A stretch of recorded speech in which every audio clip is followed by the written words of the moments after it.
আজকে বানাবো লাচ্চা পরোটা বা লেয়ার পরোটা।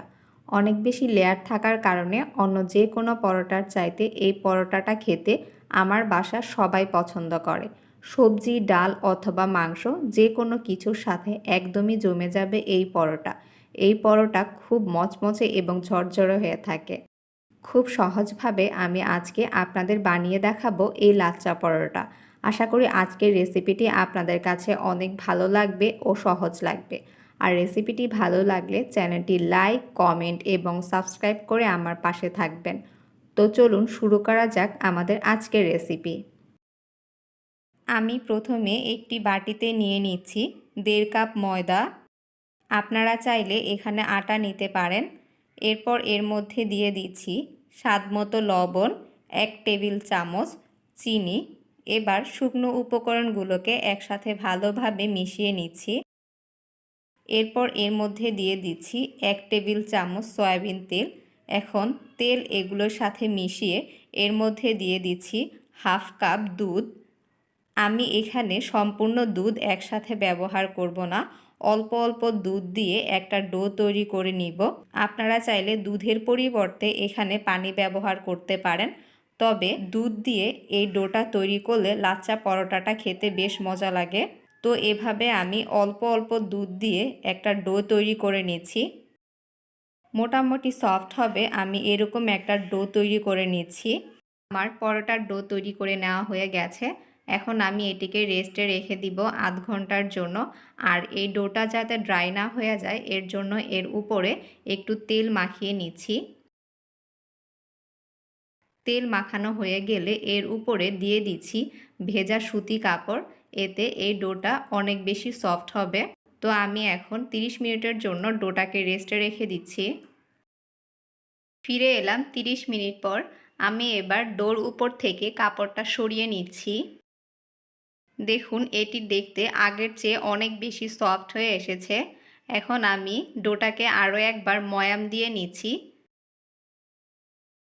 এবার আমি একটি পিঁড়িতে সামান্য কিছু আটা ছড়িয়ে এর উপরে ডোটা মথে নিচ্ছি। এবার এখান থেকে আমি 3টি লেচি কেটে নিচ্ছি।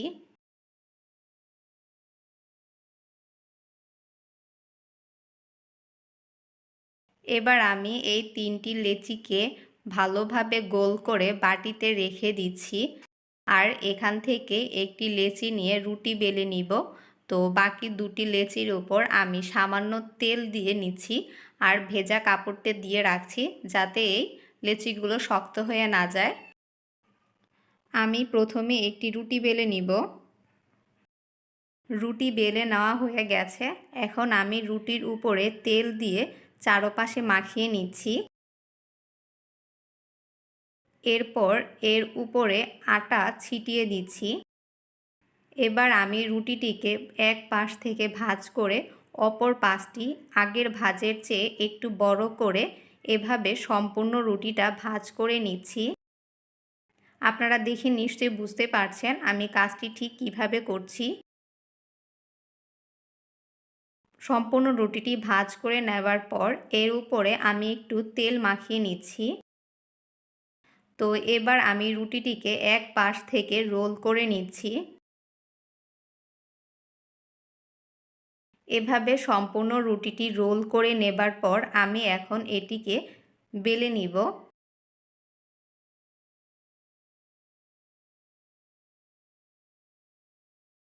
তো এভাবে আমি সম্পূর্ণ রুটিটিকে বেলে নিয়েছি এবং এর উপরে আবারও তেল ছিটিয়ে দিচ্ছি এবং ছাঁকনি দিয়ে এর উপরে আটা ছিটিয়ে দিচ্ছি। এবার আমি এক পাশ থেকে ছুরির সাহায্যে রুটিটিকে কেটে নিচ্ছি। চেষ্টা করবেন একটু চিকন করে কাটতে, তাহলে পরোটার লেয়ারগুলো সুন্দর হবে।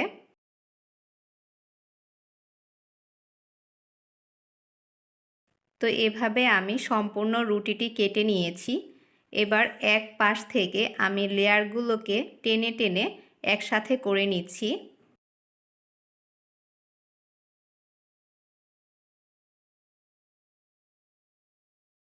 এভাবে সবগুলো লেয়ারকে একসাথে করে নেবার পর আমি এটিকে একটু টেনে বড় করে নিচ্ছি। এরপর আমি এক পাশ থেকে এটাকে পেঁচিয়ে রোল করে নিচ্ছি।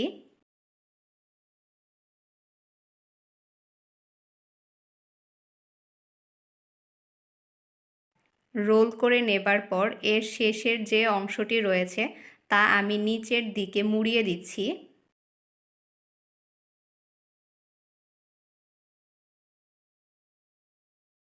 এবার আমি এটিকে বেলে একটি পরোটা তৈরি করে নিব।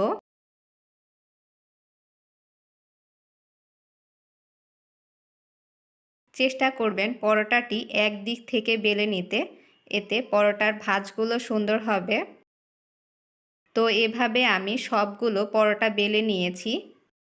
পরোটাগুলো ভাজার জন্য আমি চুলায় একটি প্যান বসিয়ে চুলার ফ্লেম লো টু মিডিয়ামে রেখে পরোটাগুলো উল্টে পাল্টে ভেজে নিচ্ছি। তো আমি প্রথমে এর মধ্যে তেল দিব না।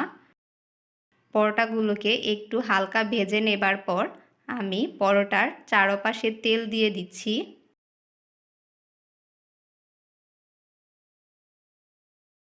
তেল দিয়ে দিবার পর পরোটাটিকে চেপে চেপে ভালোভাবে ভেজে নেব।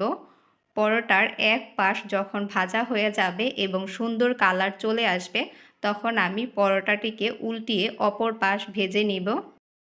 দেখুন পরোটার লেয়ারগুলো এখনই ছেড়ে আসছে। আমার পরোটাটি ভেজে নেওয়া হয়ে গেছে। এখন আমি এর উপরে ঘি ব্রাশ করে দিচ্ছি। এতে পরোটা থেকে সুন্দর একটা গ্রান আসবে আর পরোটাটি খেতে মজা লাগবে। তো আমার পরোটাটি ভেজে নেওয়া হয়ে গেছে। এখন আমি এটিকে একটি প্লেটে উঠিয়ে নিচ্ছি।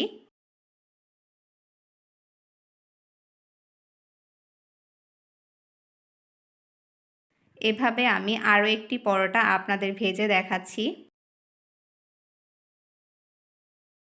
পরোটাটি হালকা ভেজে নেবার পর এর চারপাশে তেল দিয়ে দিচ্ছি। পরোটাটি যখন এক পাশ ভাজা হয়ে যাবে তখন এটিকে উল্টিয়ে অপর পাশ ভেজে নিব।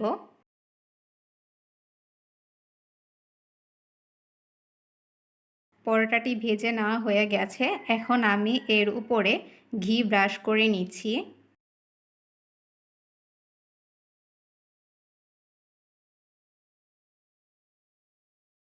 দেখুন পরোটাগুলো দেখতে কি সুন্দর, মজাদার এবং লোভনীয় হয়েছে। এভাবে আমি সবগুলো পরোটা ভেজে নিয়েছি। এখন আমি একটি পরোটা আপনাদের ছিঁড়ে দেখাচ্ছি এর ভিতরটা ঠিক কীরকম হয়েছে। তো দেখুন পরোটাগুলো দেখতে মাশাআল্লাহ খুব সুন্দর হয়েছে আর এটি খেতেও অনেক বেশি মজা হয়েছে। আমার এই রেসিপিটি ফলো করে আপনারা ঝটপট এই সুস্বাদু লাচ্চা পরোটাটি তৈরি করে নিতে পারবেন। আশা করি আজকের ভিডিওটি আপনাদের কাছে ভালো লেগেছে। আর ভিডিওটি ভালো লাগলে চ্যানেলটি লাইক, কমেন্ট এবং সাবস্ক্রাইব করে আমার পাশে থাকবেন। তো আজকের ভিডিওটি এখানে শেষ করছি। দেখা হবে নেক্সট ভিডিওতে নতুন রেসিপি নিয়ে। সবাই ভালো থাকবেন, সুস্থ থাকবেন। আল্লাহ হাফেজ।